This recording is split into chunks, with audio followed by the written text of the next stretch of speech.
Look closely at this room. Rose-colored walls, smooth and curved, with a faint spiral scar running through the stone where a machine once turned. A bed, a lamp, a framed photo on a shelf. It looks like an ordinary bedroom in an ordinary house, except for one thing: there are no windows. There can never be any windows. Because this room is cut 17 meters down into solid rock, and directly above the ceiling, the open desert is hot enough to leave a burn when you touch bare metal. This is Coober Pedy, northern South Australia, over 800 kilometers of empty highway from the nearest city. And the strangest thing about this place is not the heat, even though the heat is almost beyond belief. The strangest thing is this: the town you can see is the part nobody lives in. The streets, the road signs, the white hills running all the way to the horizon. The real town is underneath your feet. The people here did not build a city to fight the desert. They did something far stranger. They gave up the surface of the earth, and they moved in below it. To understand why, you have to answer three questions. Why an entire town would choose to abandon the open sky, how a hole in the ground does what no machine can, and what it costs to live your whole life inside the rock. Because there is a cost, and it is not the one you would guess. Start on the surface, in the middle of summer. Step out of the shade, and there is no shade. There are no trees. There is almost no plant life of any kind, because the rainfall here is among the lowest in a country already famous for being dry. The ground is stone and red dust. By midday, the air routinely climbs past 40 degrees. The humidity drops below 20%, so low that your sweat evaporates before it can cool you. The sky stays cloudless, week after week. The highest temperature ever officially recorded in this town sits close to 48 degrees, hot enough that a metal handrail left in the sun can take the skin off your palm. Now look at the landscape. It does not look like a town. It looks like the surface of another planet. Thousands of white and gray cones rise out of the red ground in every direction as far as you can see. Each cone is a pile of crushed rock pulled up out of a mine shaft. Between them, the earth is punctured with holes that drop straight down into the dark. This is not scenery. This is the reason the town exists. Because under that brutal red crust, there is something the rest of the world wants very badly. Opal, the gemstone that seems to hold fire inside it, shifting green and blue and red as you turn it in the light. Coober Pedy sits on top of the largest single source of opal on Earth. To this day, people sift through the discarded rock of those white piles by hand, hunting for flecks of color the machines missed. The town has a word for it: noodling. The story begins in 1915. A small expedition was out here searching for gold and found something else entirely. The discovery is usually credited to a boy of 14 named Willie Hutchison. The settlement that grew up around the diggings was first known simply as Stewart Range. It would only take the name Coober Pedy a few years later. Word spread, and the hopefuls came. First as a trickle, then, after 2 world wars, as a wave. Greeks, Italians, Serbs, refugees and veterans from across southern and eastern Europe, drawn to a patch of empty desert by the chance of pulling fire out of the ground. They came to dig. They lived in tents and under canvas, and in the summer the canvas became an oven. The local Aboriginal people watched these newcomers spend their days down in the ground and gave the place a name in their language. Translated, it means, roughly, white man in a hole. It was a description of a strange habit. The people doing the digging were about to make that description permanent, because the answer to the heat was never going to be found above the ground. It was waiting down inside it. Here is what it feels like to go underground in Coober Pedy. On the surface, the heat presses down on you like a physical weight. You walk down a short slope, through a doorway cut into the side of a low hill, and within a few steps, something changes that your body notices before your mind does. The pressure lifts. The air goes still and cool. Keep walking, and the temperature settles at around 23 degrees. And there it stays. Not just for the afternoon, all year. Through the killing summer and the freezing desert nights, the rock holds the same steady temperature, day after day, with no machine running anywhere. The light softens to the warm glow of lamps. The roar of the wind is gone. The only sound is your own footsteps on the stone floor.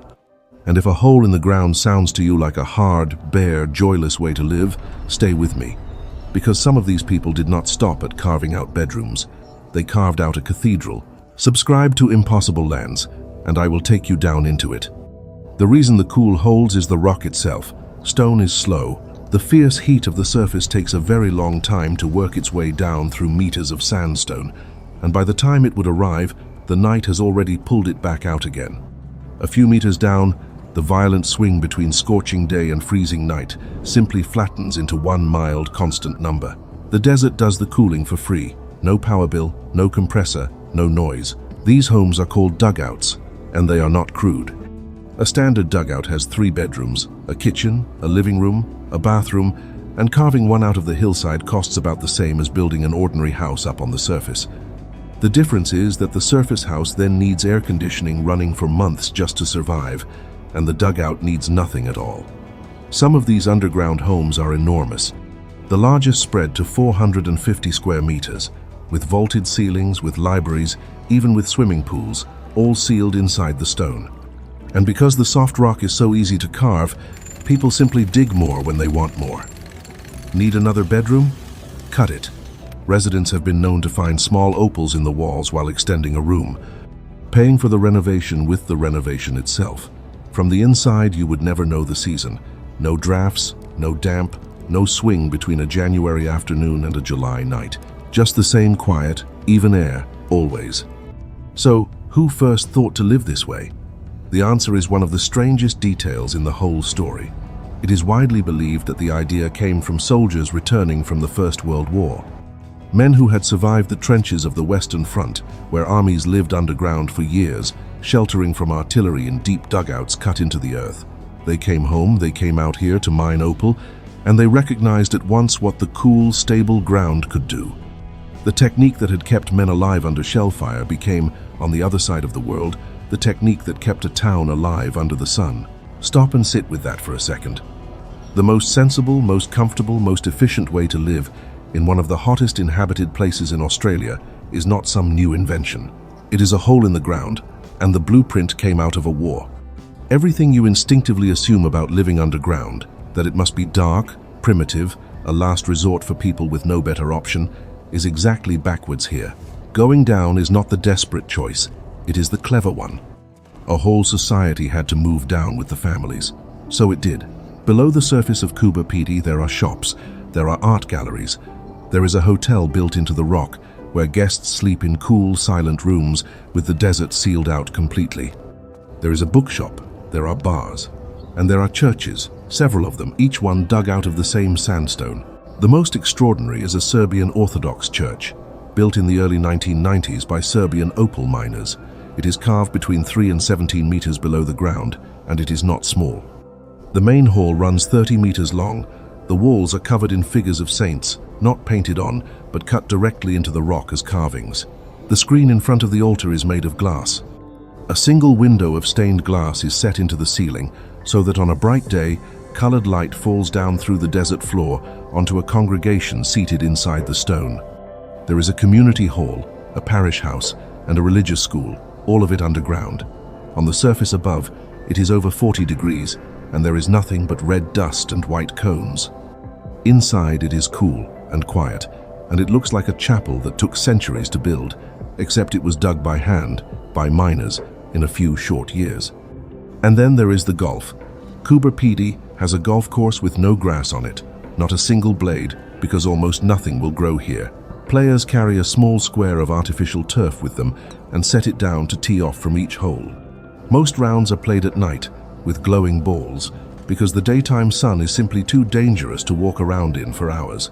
And here is the part that sounds invented, but is not. This grassless desert golf club, in the middle of nowhere, is the only club in the world granted reciprocal playing rights at the Royal and Ancient in St Andrews, Scotland, the most famous golf club on the planet. This is the thing people get wrong about Coober Pedy. They picture a survival camp, a cluster of caves where people are merely enduring. But it is a complete town with everything a town has: a hotel, galleries, a church with a glass altar and saints carved in the rock, a golf club tied to St Andrews. The town simply turned itself upside down. The cathedral is underground. The desert is the roof. But the rock takes something in return.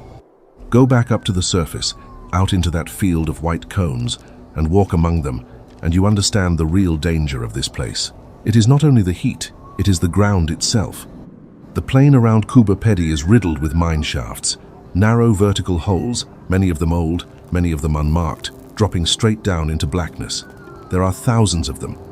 People have lost their lives out here by stepping back without looking, by not watching their feet, by falling into a shaft that no sign ever warned them about. There is a piece of advice repeated to every visitor that captures the whole strange truth of this place in a single line. Do not walk backwards. In most towns, that would be a joke. Here it is a survival rule, because the earth itself is full of holes. Then there is water. There is no river here, no spring, no reliable source of fresh water anywhere nearby. For a town to exist in a place this dry was almost a contradiction in itself. In the early decades, they hauled it in, stored it, and rationed it. Today, the town survives on salty groundwater, pumped up from underground, piped in from a borehole more than 20 kilometers out of town, and then forced through a desalination plant before a single person can drink it. Every glass of water in Coober Pedy has to be manufactured. The desert gives the town free cooling, and in exchange it offers almost nothing to drink. And the surface keeps reminding people why they left it. When the wind rises, it lifts the fine red dust into storms that roll across the plain and scour the empty streets, turning the air the color of rust, blotting out the cones, blotting out the sky. Beyond the town runs one of the strangest structures in the country, the dog fence, more than 5,000 kilometers of barrier, built to keep wild dingoes out of the sheep country to the south. On the far side of it lies open, unforgiving Outback, where giant monitor lizards longer than a person move across the rock, and the sun owns everything. So picture what the surface of this town really is. A thin, hollow crust, perforated with thousands of dark holes, swept by dust, with no water of its own, under a sun that can kill. And below it, sealed away from all of that, the steady cool of the rock and the warm light of the only town that matters here. The choice these people made stops looking strange. It starts looking like the only sane choice there ever was. The world, as it happens, already knows what Coober Pedy looks like. It just does not realize it is looking at a real town. When filmmakers needed a landscape for the end of the world, a planet burned out, a future with no mercy left in it, they came here.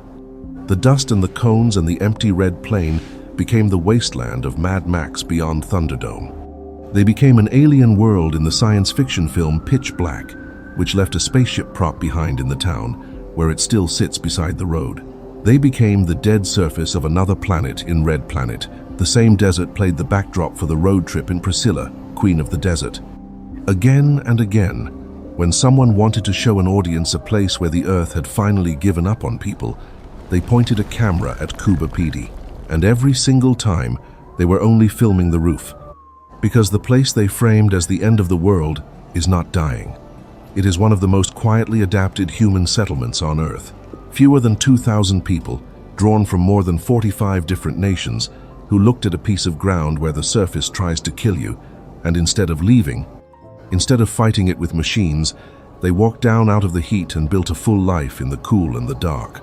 A town with a church and a hotel and a bookshop hidden inside the very rock that the sun could never reach. The Aboriginal community of the town, the same culture whose words first described this place as a white man in a hole, adopted a second name for it in the 1970s, Umoona. In their language, it means long life. There is a final image worth holding on to. Stand on the surface of Coober Pedy at the worst hour of a summer day. The light is white and merciless. The cones run to the horizon. The dust drifts across the road. The signs creak in the heat, and there is not a single person anywhere in sight. Not because the town is dead, because everyone is home, just below your feet, in the only part of this place that was ever meant to be lived in. We like to believe that a place is something you stand on, a surface, under an open sky, that belongs to you. The people of Coober Pedy were taught something harder, that the sky can turn against you. The ground can turn against you, the very air can turn against you, and that home in the end might not be the world you can see at all. So here is the question to leave you with. If the place you came from turned on you completely, the heat, the light, the water, the ground itself, how far down into the dark would you be willing to go just to keep living? And at what point does going down stop being a retreat and start being a home? If you want more places where human beings did the unthinkable simply to stay, subscribe to Impossible Lands. There are stranger ones still waiting below.